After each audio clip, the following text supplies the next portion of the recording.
Buenas tardes, mucho gusto. Mi nombre es Alibet Zúñiga. Soy abogada egresada de la Universidad Nacional Autónoma de México.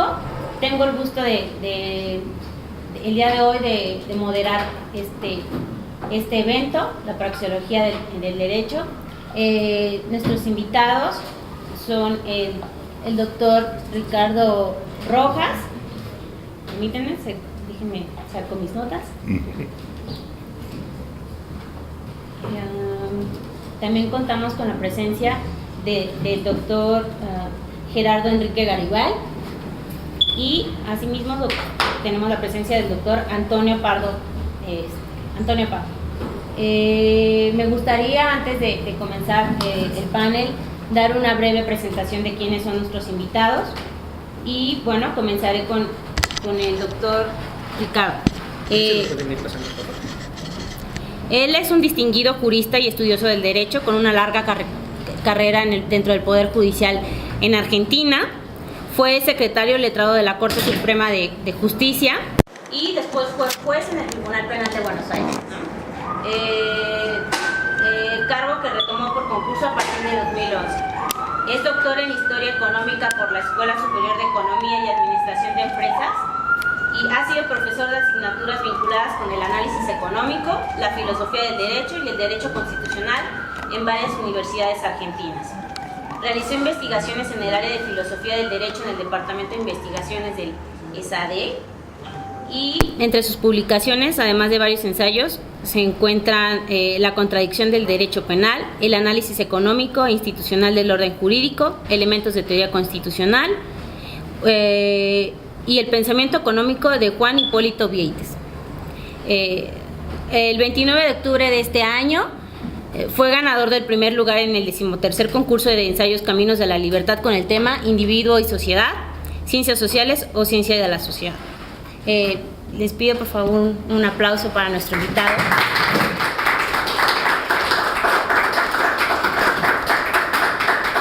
Bueno, también el doctor Antonio Pardo. Es profesor e investigador de tiempo completo en el Departamento de Filosofía de la Universidad Iberoamericana, encargado de las materias de Lógica y Filosofía de la Ciencia, miembro del comité editorial de la revista de estudios publicados por el ITAM, y bueno, cuenta con una licenciatura, maestría y doctorado por la Universidad Nacional Autónoma de México. Por favor.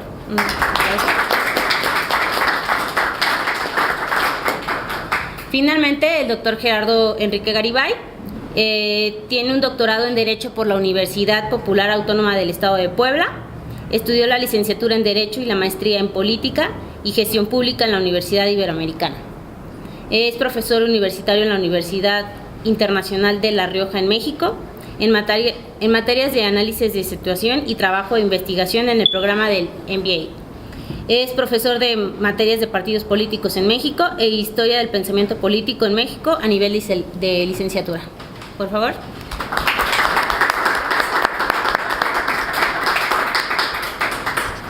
Bueno, a continuación daremos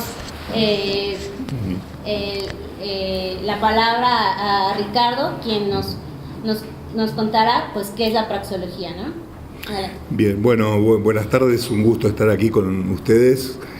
Sí, la idea sería básicamente introducir en los primeros minutos, tal vez después podamos a través de preguntas y avanzar en estos temas, introducir un poco lo que es el trabajo que yo hice en este último libro, Fundamentos Praxeológicos del Derecho, que apunta a buscar una forma de ver el derecho desde el individualismo metodológico que desarrolló la Escuela Austríaca de Economía.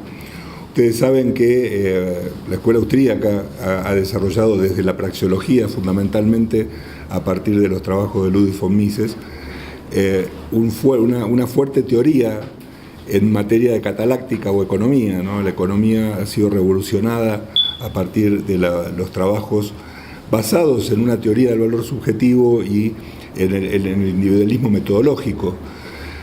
Cuando Mises trabaja en estos temas, dice, miren, la praxeología es una ciencia que no solo debería utilizarse para estudiar economía, sino cualquier ciencia social. O sea, toda forma de interacción humana parte de la acción humana. O sea, la acción humana es el punto de partida de cualquier intercambio. Por lo tanto, la praxeología debería estar vinculada no solo con la economía, sino también con el derecho y cualquier otra expresión de interacción entre personas. A partir de esto, eso me hizo pensar a mí, buscar de qué manera se podría fundar una teoría del derecho a partir del individualismo metodológico, utilizando los principios de la praxeología. Y ese es básicamente el tema de este libro, que más que tratar de mostrarles una teoría terminada, diciéndoles esta es la forma en que esto se soluciona, es más bien una propuesta de investigación, es más bien una idea de cuáles son las áreas que nosotros deberíamos desarrollar, los abogados, los juristas, deberíamos desarrollar, para algún día alcanzar el desarrollo que tuvo la economía como ciencia, ¿no? Tanto Mises como Hayek decían que la economía era la ciencia social más reciente, la más nueva, pero que la que mayor desarrollo teórico había tenido. O sea, la economía desarrolló teoría del valor, teoría de precios, teoría monetaria, todo eso a partir del individualismo metodológico y utilizando las reglas de la praxeología. No se hizo lo mismo en las otras ciencias sociales, y este es el punto en discusión. Porque, por ejemplo, si yo les preguntara a ustedes, ¿cómo podríamos saber cuánto cuesta un kilo de pan si no hubiera una autoridad que nos dijera cuál es el precio del pan y cuál es el precio de la harina y cuál es el precio de la levadura y de todo lo demás? Y probablemente un economista diría, no, es muy sencillo, la teoría económica ya lo tiene resuelto, es oferta y demanda, es determinación de precios, es escasez, es valor, es todo lo que ya ha sido desarrollado por la ciencia económica, que nos permite no solamente saber que el mercado establece el precio del pan, sino que además cualquier injerencia externa al mercado que intente fijar otro precio que no sea el que se fija por estos métodos de las leyes económicas, va a traer problemas y va a ser inconveniente. El economista sabe perfectamente que esto que pareciera tan complejo como bueno, ¿cómo sabemos a cuánto me van a vender un kilo de pan, cuánto tengo que pagar por él? La economía lo resolvió. No pasa igual con el derecho. El abogado inmediatamente le va a decir, bueno, pero para saber si un contrato es válido o no, hace falta una ley. Hace falta que la ley regule, porque además necesitamos certidumbre jurídica para que las cosas, saber cómo las cosas tienen que ser. Bruno Leoni, posiblemente el mejor exponente para mí del pensamiento de la escuela austríaca en materia de derecho, tiene un libro extraordinario que se llama La libertad y la ley, donde Bruno Leoni explica perfectamente cómo la certidumbre jurídica se ha generado mucho más fácilmente en sistemas donde no había leyes escritas ni parlamentos que impusieran normas jurídicas a las personas, que en aquellos donde sí existen. Uno piensa que tiene certeza jurídica cuando algo está escrito en un papel, y como decía Bruno Leoni, los principios del derecho consuetudinario, tanto en la lex mercatoria como en el derecho romano antiguo, como en el derecho anglosajón, perduraron siglos sin necesidad de la intervención de ninguna autoridad, mientras que una ley escrita en papel, por ejemplo, diciendo que se tiene que construir un aeropuerto en determinado lugar, se puede cambiar al día siguiente porque cambió el gobierno, porque cambió la voluntad o porque cambió la integración del órgano que dispone eso. Nosotros pensamos que lo que está escrito es cierto y va a ser siempre así, y es lo más fácil de cambiar. Cambia la integración de una asamblea legislativa y les cambió la ley. Eso no tiene ningún tipo de certidumbre jurídica. Entonces el mundo, los sistemas jurídicos más importantes del mundo, fueron sistemas que evolucionaron muy lentamente a partir de personas contratando libremente, y cuando tenían un problema iban a un pretor en Roma o un jurisconsulto o a un juez en Inglaterra y resolvía el conflicto. ¿Y cómo lo resolvía? En primer lugar, viendo qué es lo que estaban discutiendo, aplicando criterios de sentido común y de razonabilidad, y eventualmente recurriendo a lo que eran las costumbres del lugar. Y de esa manera, la resolución de esos conflictos fue generando un orden jurídico espontáneo, diría Hayek, que no era el producto de ninguna autoridad, que no era el producto de ningún gobierno, y que tenía, curiosamente, mucha más estabilidad que cualquier sistema de legislación escrita. Cuando Justiniano dispone redactar su famoso código, el Corpus Iuris, en el año 533, Roma, el derecho romano ya llevaba siglos, muchos siglos, 10 siglos de evolución, de pretores elaborando, resolviendo conflictos y elaborando pequeñas máximas y pequeñas reglas. Lo que hizo Justiniano fue meter todo en un código. ¿Cuál fue la consecuencia directa de esto? A partir de ese día, el derecho pasó a ser lo que el emperador dice que es, y no lo que la gente durante siglos fue evolucionando como derecho. Por lo tanto, y nosotros en América Latina tenemos un problema muy serio con el derecho, porque el derecho se identifica con una creación estatal de ley, y por lo tanto depende del humor de los políticos y de los gobiernos, y cambia el derecho, y los marcos jurídicos cambian cuando cambian los gobiernos, y eso realmente no es derecho.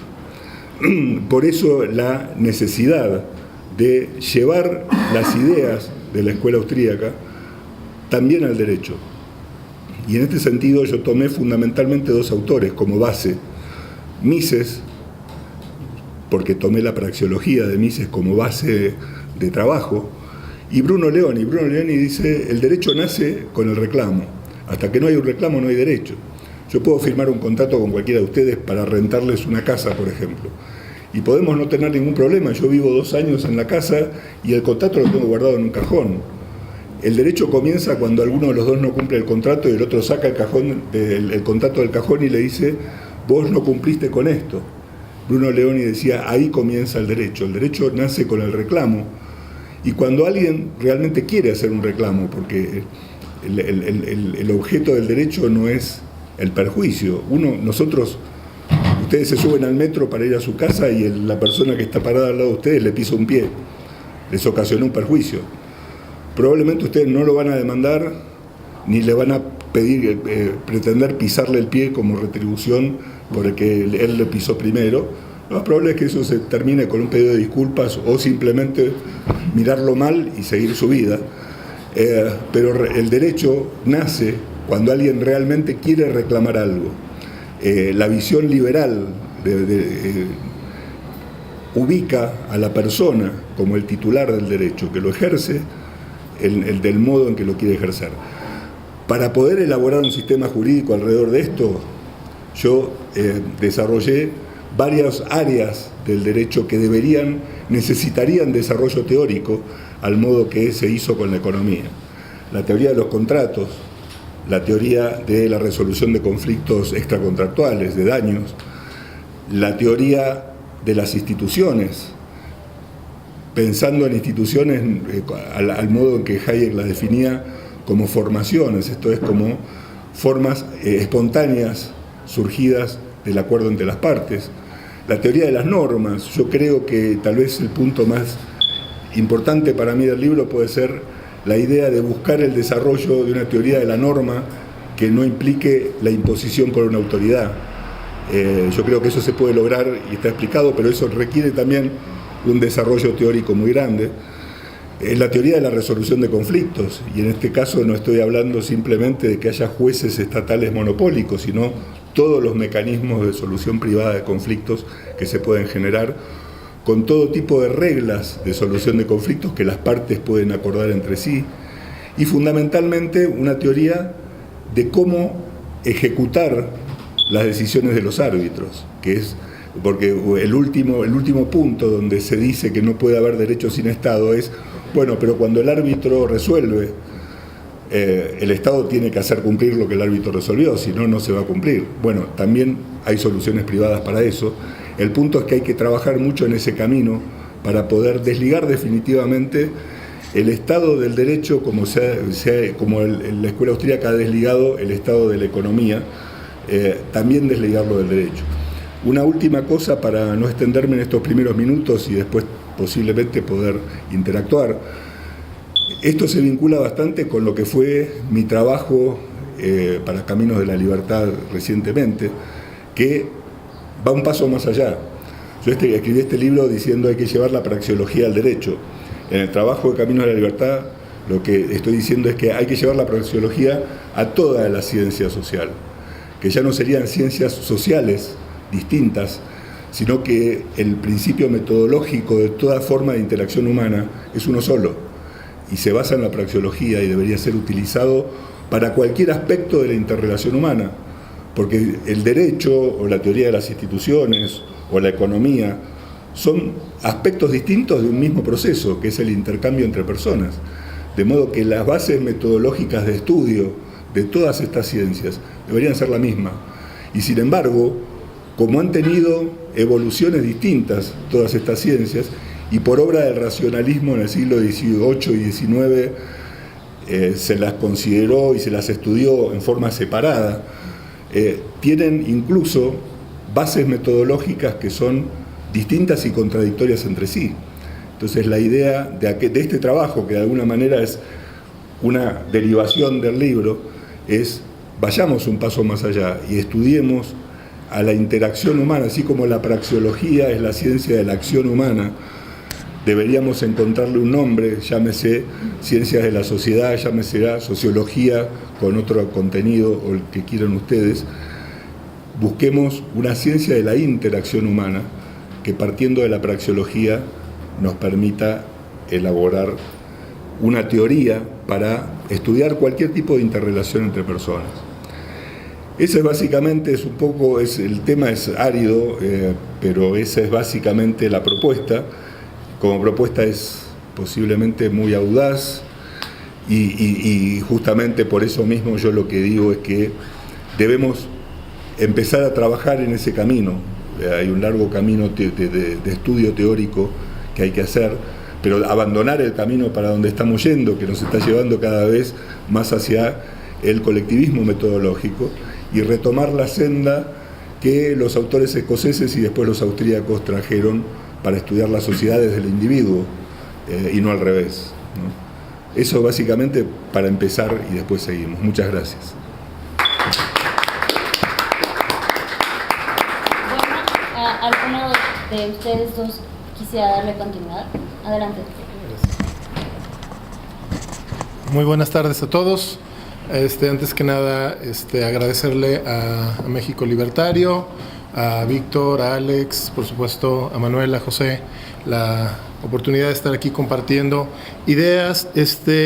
Me parece a mí fundamental este tema que nos plantea el doctor Rojas, y además es de esas verdades que son absolutamente evidentes una vez que alguien las plantea, y que en ese momento, o sea, yo cuando me invita a Víctor y me dice, mira, es que el tema va a ser los fundamentos praxeológicos del derecho, y fue así de, es cierto, o sea, ¿por qué siendo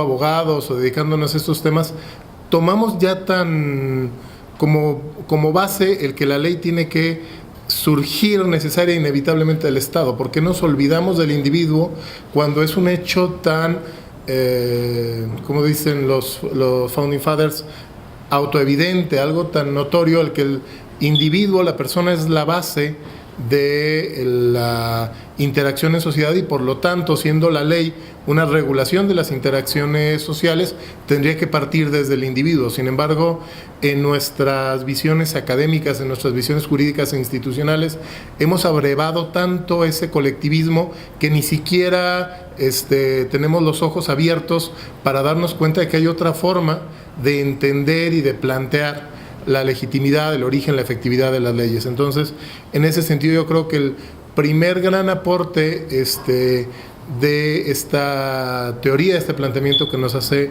el doctor Rojas, es el de abrirnos los ojos a esa posibilidad que está enfrente de nosotros, pero que muchos pues simplemente no la observamos, ¿no? Incluso teniéndola enfrente, hemos estado tan mentalizados al colectivismo desde la propia facultad, en el caso de los abogados, que todo lo vemos como una construcción del Estado, ¿no? Y vemos nuestros maestros casi con lágrimas en los ojos nos hablan del digesto de Justiniano y de los códigos de Napoleón, como si antes de eso no hubiera habido leyes, o como si solo la ley funcionara bien a partir de construcción de su texto escrito, y a partir de ello quisiera compartirles algunas breves reflexiones sobre este tema. Que juega mucho en el tema de lo que hablaba el doctor Rojas de la certidumbre, ¿no? Los seres humanos anhelamos la certidumbre, nos incomoda estar en una situación de incertidumbre, y hemos llegado a creer que el que algo esté puesto por escrito lo vuelve cierto, lo vuelve realidad, que el que algo esté escrito en un libro lo vuelve hecho. Es lo que yo le llamo la tentación de Merlín, el querer resolver las cosas por arte de magia, el querer diseñar un hechizo que nos permita resolver un problema. Y en México, en América Latina, hemos tendido mucho a querer construir esos libros de hechizos en nuestras constituciones y en nuestras leyes. Particularmente en el caso de nuestro país, esa manía de querer meter todo en la Constitución. Cada vez que a alguien se le ocurre un nuevo derecho, una nueva idea, una nueva institución que perfectamente puede caber en la legislación secundaria, no. Hay la obsesión de, no, es que tiene que ir en la Constitución, tiene que estar el derecho en la Constitución, como si en el momento de que estuviera en la Constitución mágicamente se convirtiera en realidad, ¿no? El derecho al Internet, me andaba presumiendo mucho un amigo en la legislatura federal pasada, es que ya aprobamos el derecho a Internet en la Constitución. Le digo, ok, y en ese momento mágicamente se me va a aparecer un módem, ¿ok? Duró como 3 días sin hablarme. Pero tenemos esa manía de meter las cosas en la Constitución, y eso acaba generando incertidumbre. Queriendo fortalecer nuestra certidumbre, acabamos consiguiendo el efecto contrario, que era lo que planteabas respecto al aeropuerto. En nuestra Constitución tenemos, en la Constitución Federal, más de 700 reformas en un texto que tiene 100 años, y que esas reformas lo han vuelto un texto absolutamente impracticable. O sea, y no solo lo decimos desde un punto de vista libertario, anarcocapitalista, incluso la gente del Instituto de Investigaciones Jurídicas de la UNAM, que no son libertarios radicales en ninguna concepción, estuvieron haciendo un trabajo previo al centenario de la Constitución para decir, oigan, es que tenemos que reordenar esto, porque ya de tantos hechizos de chile, de mole y de manteca, resulta que nuestro documento es gigantesco y es impracticable. Y entonces ellos proponían no quitarle nada a la Constitución, como digo, no son radicales, sino simplemente ordenarla. Pero ni siquiera eso pudo avanzar. ¿Por qué? Porque seguimos teniendo como sociedad, y particularmente a los abogados como gremio, esa fe ciega en el texto constitucional y en la numerología del texto constitucional. Es que el artículo 3, el artículo 123, y nos aferramos a esa visión pseudomágica, a pesar de que los resultados están a la vista de que no están funcionando las cosas, ¿no? O sea, tenemos problemas de inseguridad muy graves, tenemos problemas de que los propios juicios son muy largos, son muy engorrosos, y aún así nos seguimos aferrando a esta visión colectivista, esta visión arrogante del legislador. Incluso nos referimos, ¿no?, así, ¿no? Es el legislador, en lugar de hablar de los diputados o del diputado fulano Menganes, el legislador que va a construir un mundo nuevo y una utopía a partir de las leyes. Y entonces, cada vez que la utopía no se logra, lo que nos dicen es que faltó meterle algo más a la ley, es que faltó escribir un artículo más, pero en cuanto escribamos algo más, ahora sí vamos a transformar el mundo. En cuanto perfeccionemos el hechizo, entonces sí se va a lograr el mundo. Y aquí el tema de una visión praxeológica del derecho, yo creo que también nos debe de aportar a los abogados y a las personas que estamos involucradas en la creación y en el ejercicio de las leyes, una buena dosis de humildad, de entender que no podemos transformar el mundo cambiando el artículo fulano de la Constitución, que las interacciones humanas juegan a partir de sus propias reglas, y que nosotros, en todo caso desde la ley, tendremos que asimilar la ley a la conducta humana que ya existe, porque si no nos vamos a dar de topes. Todos en América Latina tenemos ese anécdota de aquel político al que quiere construir una presa y le dicen, no, señor gobernador, no podemos construir la presa ahí. ¿Por qué? Pues por la ley de la gravedad. Pues me derogan esa ley de la gravedad para poder construir la presa. Y así como es absurdo pretender derogar las leyes de la física desde una legislación, también es absurdo pretender derogar la manera en que funcionamos los seres humanos pretender derogar la acción humana desde la ley. Es igualmente absurdo, aunque no nos damos cuenta de eso en el debate público y en el debate jurídico en nuestros países, porque tenemos demasiado absorbida esa visión positivista del códigos napoleónicos, del digesto de Justiniano, y esa visión colectivista en la que las sociedades, como decía Bastiat, el individuo se convierte en barro en las manos del alfarero legislador que le va a dar, según él, la forma que él quiere. Y eso es un error que estamos viendo de manera constante en nuestros países, pero aún así de repente nos cuesta mucho trabajo aceptarlo, y para ello, para abrir los ojos a esta realidad, creo que nos sirve muchísimo lo que nos ha planteado el doctor Rojas en su libro, y bueno, también en el ensayo que comentas, ampliándolo más al ámbito de las ciencias sociales en general. Serían mis comentarios. Muchas gracias.